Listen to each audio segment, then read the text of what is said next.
Today, we're diving into the life of a man whose message, from over 1,400 years ago, still shapes the lives of billions. This is the story of the Prophet Muhammad, often called the Messenger of Mercy. And to really get a sense of his impact, you just have to start with this number: nearly 2 billion people. That's almost a quarter of the entire planet, all following his message today. So that begs a pretty big question, right? How on earth did one man's message from what was then a remote corner of Arabia grow to have such a massive impact on our world? Well, that's exactly what we're going to explore.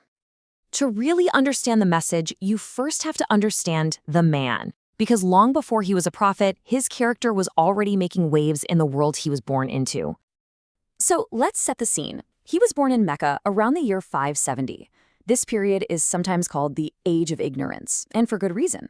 Society was torn apart by constant tribal wars, people worshipped countless idols, and social inequality was just a fact of life. His message would later be the polar opposite: a united community, belief in one single God, and a radical call for equality. That was the world he was about to turn upside down. Now, even as a young man, an orphan no less, he started building this incredible reputation. He was known for being so honest, so full of integrity, that his own community gave him a nickname, Al-Amin, which means the trustworthy. Think about that. This wasn't a title he claimed for himself. It was given to him by the people around him, decades before his mission even began. And that reputation for being trustworthy, it becomes absolutely crucial when we get to the moment that changed not only his life, but the course of human history.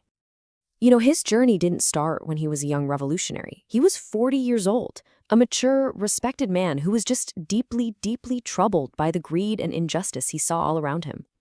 He'd often go for solitude to a cave on Mount Hira just outside the city to think and to meditate. And it was right there, in that cave, that he's said to have received the first divine revelation from the angel Gabriel. This was the moment it all began. So what was the message? Well, the heart of it, the absolute core, can be summed up in one Arabic word: Tawheed. It means the absolute, uncompromising oneness of God. Now, in a culture filled with idols for every occasion, this idea was, well, it was a revolution.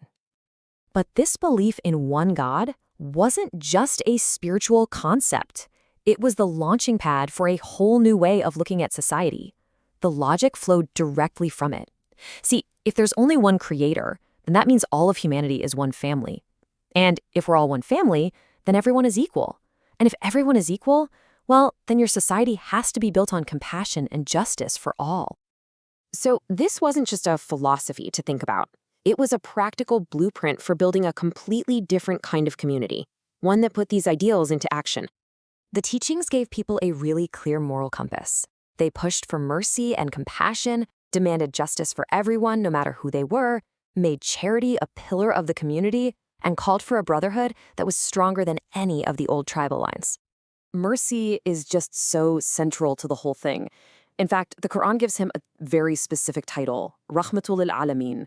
It means a mercy to the worlds. And that's not just about being a nice person. It means his entire purpose, his whole mission, was seen as an expression of God's mercy for all of creation.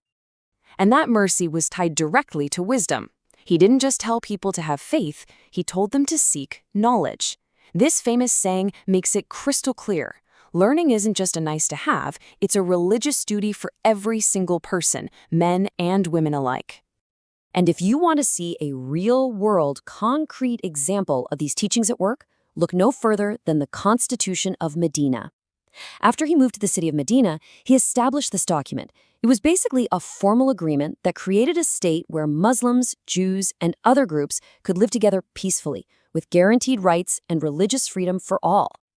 That work in Medina laid the foundations for a new civilization. But what about the long-term legacy? What has endured for over 1,400 years? He passed away in the year 632, but his death wasn't the end of the story.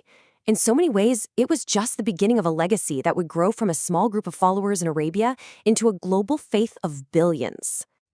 So, how did the message survive? It was meticulously preserved in two main sources. First, the Qur'an, which Muslims believe is the literal word of God revealed to him. And second, the Hadith, which are collections of his sayings and actions. Together, they provide a guide for faith, for ethics, for life. So when you look at it all, you're left with this one final thought. It's not just about history, it's about the incredible power of an idea. It makes you wonder, what does it really mean for a message of compassion and justice to not only survive for 14 centuries, but to keep inspiring billions of people around the world today?